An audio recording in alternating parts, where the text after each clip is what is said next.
നമസ്കാരം പ്രിയപ്പെട്ട വിദ്യാർത്ഥിനികളെ. Learn English വയ ഷോർട്ട് സ്റ്റോറീസ് എപ്പിസോഡ് 6 എല്ലാവർക്കും ഹൃദ്യമായ സ്വാഗതം. ഇന്ന് നമ്മൾ പറയാൻ പോകുന്ന കഥയുടെ പേര് the lion and the poor slave. The lion സിംഹവും ആൻഡ് ദി പുവർ സ്ലേവ് ദരിദ്രനായ അടിമയും. പുവർ ദരിദ്രൻ, സ്ലേവ് അടിമ. അപ്പോൾ സിംഹവും ദരിദ്രനായ അടിമയും, ഇതാണ് നമ്മുടെ സ്റ്റോറിയുടെ ഹെഡ്ലൈൻ. നമുക്ക് കഥ പറഞ്ഞു തുടങ്ങാം. There was once a slave who was treated cruelly by his master. One day he ran to the forest to escape. There was once, ഒരിക്കലുണ്ടായിരുന്നു, a slave, ഒരു അടിമയുണ്ടായിരുന്നു. സ്ലേവ് എന്ന അടിമ എന്നാണ് അർത്ഥം. Who was, അദ്ദേഹമായിരുന്നു, who was treated എന്നുള്ളതും അതേപോലെ who was slave എന്നുള്ളതും, അങ്ങനെ രണ്ട് പ്രയോഗങ്ങൾ നമുക്ക് നോക്കിയാൽ രണ്ടിനും രണ്ട് അർത്ഥമായിരിക്കും ഉണ്ടാവുക. അതായത് വാസിൻ്റെ ശേഷം ഒരു വെർബാണ് ഉപയോഗിക്കുന്നുണ്ടെങ്കിൽ അത് ചിലപ്പോൾ പാസീവ് വോയിസ് ആയിരിക്കും. നേരെ മറിച്ച് ഒരു നൗണാണ് ഉപയോഗിക്കുന്നത്, ഒരു പേരാണ് ഉപയോഗിക്കുന്നുണ്ടെങ്കിൽ ആയിരുന്നു എന്നുള്ള അർത്ഥം മാത്രം കൊടുത്താൽ മതി. എന്നാൽ വാസിൻ്റെ ശേഷം ഇങ്ങനെ വെർബ് 3 ആയിട്ട് വരുമ്പോൾ അതിന് കുറേ അർത്ഥങ്ങളുണ്ടാവും. അതിവിടെ ഹു വാസ് ട്രീറ്റഡ്, അവൻ ട്രീറ്റ് ചെയ്യപ്പെട്ടു എന്നാണ് അർത്ഥം. അത്ര മനസ്സിലാക്കിയാൽ മതി. അവൻ ട്രീറ്റ് ചെയ്യപ്പെട്ടു, പെരുമാറപ്പെട്ടു. ക്രൂവലി എന്ന് പറഞ്ഞാൽ ക്രൂരമായി പെരുമാറപ്പെട്ടു. ബൈ ഹിസ് മാസ്റ്റർ, അവൻ്റെ മാസ്റ്ററാൽ. ബൈ എന്ന് പറഞ്ഞാൽ ആൽ എന്നുള്ള അർത്ഥം കിട്ടാനാണ് ഉപയോഗിക്കുന്നത്. ആൽ എന്നെ കൊണ്ട് എന്നൊക്കെ പറയും. ബൈ മീ, എന്നെ കൊണ്ട്, ഞാനാൽ, അല്ലെങ്കിൽ ബൈ ഹിം, അവനെ കൊണ്ട്, അവനാൽ എന്നൊക്കെ പറയാം. വൺ ഡേ, ഒരു ദിവസം, ഹീ റാൻ, അവൻ ഓടി, ടു ദി ഫോറസ്റ്റ്, കാട്ടിലേക്ക് ഓടി, ടു എസ്കേപ്പ്, രക്ഷപ്പെടാൻ വേണ്ടി കാട്ടിലേക്ക് ഓടി. അപ്പോൾ ഇവിടെ ട്രീറ്റ് എന്ന് പറഞ്ഞാൽ പെരുമാറുക, അതുപോലെ ക്രൂവലി എന്ന് പറഞ്ഞാൽ ക്രൂരമായി, ക്രൂവൽ എന്ന് പറഞ്ഞാൽ ക്രൂരൻ എന്നാണ് അർത്ഥം. എസ്കേപ്പ് എന്ന് പറഞ്ഞാൽ രക്ഷപ്പെടുക. ദർ, അവിടെ വെച്ച്, ഹീ ചാൻസ്ഡ്, അപ്പോൾ അവൻ അപ്രതീക്ഷിതമായി എത്തിച്ചേർന്നു. എ ലയൺ, ഒരു സിംഹത്തിൻ്റെ അടുത്ത്. ചാൻസർ അപ്പോൺ എ ലയൺ, ഒരു സിംഹത്തിൻ്റെ അടുത്ത് അപ്രതീക്ഷിതമായി വന്നു ചേർന്നു. ഹു, ആ സിംഹത്തിന് കുഡിൻറ്റ് വാക്ക്, നടക്കാൻ കഴിഞ്ഞില്ല. ക്യാൻ എന്ന് പറഞ്ഞാൽ കഴിയും എന്നാണ് അർത്ഥം. കുഡ് എന്ന് പറഞ്ഞാൽ കഴിഞ്ഞു എന്നർത്ഥം. അപ്പം കുഡ് വാക്ക് എന്ന് പറഞ്ഞാൽ നടക്കാൻ കഴിഞ്ഞു. ഈ ക്യാനിൻ്റെ ശേഷം ടു ഉപയോഗിക്കരുത്. അതിൽ തന്നെ ടുവിൻ്റെ അർത്ഥം ഉൾക്കൊള്ളുന്നുണ്ട്. അപ്പം ഞാൻ സാധാരണ ചെയ്യാൻ വേണ്ടി എന്ന് പറയാൻ നമ്മൾ ഉപയോഗിക്കൽ എന്താണ്? ടു ഡു, എഴുതാൻ വേണ്ടി, ടു റൈറ്റ് എന്നാണ്. അപ്പോൾ അവിടെ ഒരു ടു ഉപയോഗിക്കാറുണ്ട്. എന്നാൽ ക്യാനി കുഡ് വരുമ്പോൾ ചെയ്യാൻ എന്നുള്ള അർത്ഥം വരാൻ വേണ്ടിയിട്ട് ടു ഉപയോഗിക്കേണ്ട ആവശ്യമില്ല. അതിൽ തന്നെ ഒരു ടു എന്നുള്ളതിൻ്റെ അർത്ഥം മറഞ്ഞു കിടപ്പുണ്ട്, ഇംപ്ലീഡ് ആയിട്ട് കിടക്കുന്നുണ്ട്. അപ്പോൾ ഐ ക്യാൻ ഗോ, എനിക്ക് പോകാൻ കഴിയും. ഐ ക്യാൻ വർക്ക്, എനിക്ക് വർക്ക് ചെയ്യാൻ കഴിയും. ഐ ക്യാൻ വാഷ്, എനിക്ക് വാഷ് ചെയ്യാൻ കഴിയും. ഐ ക്യാൻ ടൈപ്പ്, എനിക്ക് ടൈപ്പ് ചെയ്യാൻ കഴിയും. ഹീ ക്യാൻ റൺ, അവൻക്ക് ഓടാൻ കഴിയും. അങ്ങനെയാണ് ഉപയോഗിക്കുക. അപ്പോൾ അതിൻ്റെ പാസ്റ്റ് മീനിങ് ആണ് കുഡ് എന്നുള്ളത്. ഹീ കുഡ് റൈറ്റ്, അവൻക്ക് എഴുതാൻ കഴിഞ്ഞു. ഐ കുഡ് റൺ, എനിക്ക് ഓടാൻ കഴിഞ്ഞു. അതിൻ്റെ നെഗറ്റീവാണ് കുഡിൻ്റ് എന്നുള്ളത്. ഹു കുഡിൻ്റ് വാക്ക്, അവൻക്ക് നടക്കാൻ കഴിഞ്ഞില്ല. ബിക്കോസ് ഓഫ് എന്ന് പറഞ്ഞാൽ കാരണത്താൽ എന്നർത്ഥം. കാരണത്താൽ, എന്തിൻ്റെ കാരണത്താൽ? ഓഫ് ദി തോൺ കാരണത്താൽ, മുള്ള് കാരണത്താൽ.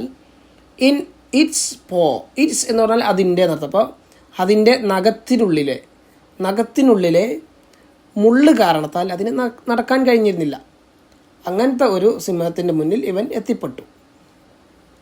ആൾദോ, അതുപോലെ ദോ എന്നൊക്കെ പറഞ്ഞാൽ ആണെങ്കിലും എന്നാണ് അർത്ഥം. ആണെങ്കിലും, ആൾദോ സ്കേഡ്, അവൻ പേടിച്ചു എങ്കിലും, ഭയപ്പെട്ടു എങ്കിലും, the slave muster his courage. Muster courage എന്ന് പറഞ്ഞാൽ ധൈര്യം സംഭരിക്കുക എന്നാണ് അർത്ഥം. അപ്പോൾ ഇവിടെ ദ സ്ലേവ്, അടിമ, മസ്റ്റർ ഹിസ് കറേജ്, അവൻ്റെ ധൈര്യം സംഭരിച്ചു. ആൻഡ് ടുക്ക് ഔട്ട്, എടുത്തു കൊടുത്തു. ദ തോൺ, മുള്ള് എടുത്തു കൊടുത്തു. ഇൻ ദ ലയൺസ് പോ, ആ ലയണിൻ്റെ പോവിലുള്ള, നഖത്തിലുള്ള ആ തോണ്, ആ മുള്ള് അവൻ എടുത്തു കൊടുത്തു. When the lion was finally free of the thorn, സിംഹം ആയപ്പോൾ, ഫ്രീ, ഫൈനലി അവസാനം ഫ്രീ ആയപ്പോൾ, ഓഫ് ദി തോൺ, ഈ തോണിൽ നിന്നും ആയപ്പോൾ, ഫ്രീ ആയപ്പോൾ, he ran into the forest, അവൻ ഫോറസ്റ്റിലേക്ക് ഓടി. ആൻഡ് ഡിഡിൻറ്റ് ഹാം, ഉപദ്രവിച്ചില്ല, ദ്രോഹിച്ചില്ല. ഹാം എന്ന് പറഞ്ഞാൽ ദ്രോഹിക്കുക എന്നർത്ഥം. ദ സ്ലേവ്, അടിമയെ ദ്രോഹിച്ചില്ല. സം ടൈം ലേറ്റർ, അല്പസമയങ്ങൾക്ക് ശേഷം. ലേറ്റർ എന്ന് പറഞ്ഞാൽ ശേഷം എന്നർത്ഥം. The slave was coat.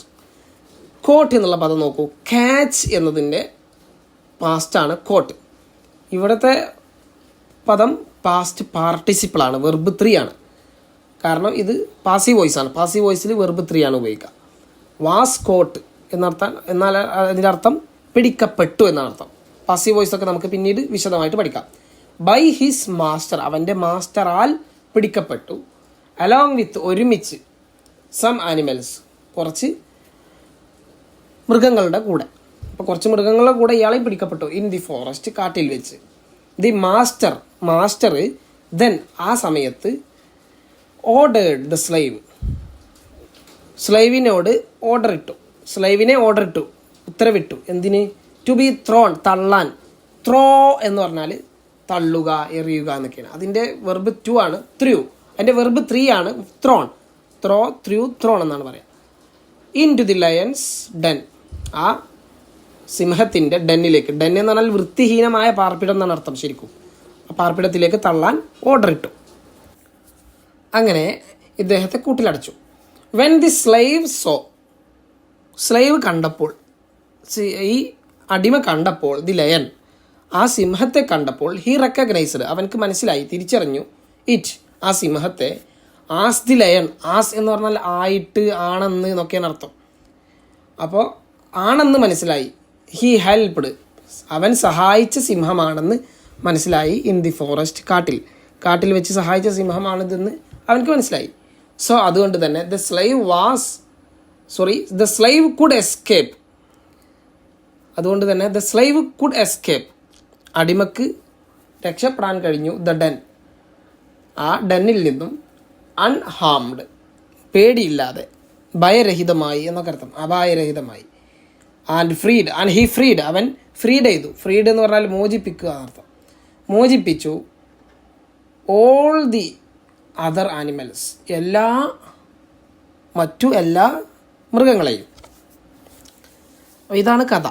ഇനി കഥയുടെ മോറൽ നോക്കാം, കഥയിലെ ഗുണപാഠം നോക്കാം. The good you did will always have a way of returning to you. So do good deeds and be kind to others and the world will be kind to you. The good you did, നിങ്ങൾ ചെയ്ത നന്മ, will have എന്നാണ് അർത്ഥം, ഉണ്ടാകും. നിങ്ങൾ ചെയ്ത നന്മക്കുണ്ടാകും. A way of returning, ഒരു തിരിച്ചുവരവുണ്ടാകും. To you, നിങ്ങളിലേക്ക്. നിങ്ങൾ ചെയ്ത നന്മ നിങ്ങളിലേക്ക് തിരിച്ചു വരുന്ന അർത്ഥം. സോ അതുകൊണ്ട് തന്നെ ഡു, ചെയ്യുക, ഗുഡ് ഡീഡ്സ്, നല്ല പ്രവർത്തികൾ. ഡീഡ് എന്ന് പറഞ്ഞാൽ പ്രവൃത്തി എന്നർത്ഥം. സൽപ്രവർത്തികൾ ചെയ്യുക. ആൻഡ് ബി കൈൻഡ്, ദയാലുക്കളാവുക, ദയ ചെയ്യുക. ടു അതേഴ്സ്, മറ്റുള്ളവരോട്. And the world will be, ലോകമായിരിക്കും, കൈൻഡ്, ദയ ഉള്ളവനായിരിക്കും, ടു യു, നിങ്ങളോടും. അതാണ് ഈ സ്റ്റോറിയുടെ മോറൽ. ഇനി പുതിയ ഒരു സ്റ്റോറിയുമായിട്ട് നെക്സ്റ്റ് എപ്പിസോഡിൽ കാണാം. Thank you.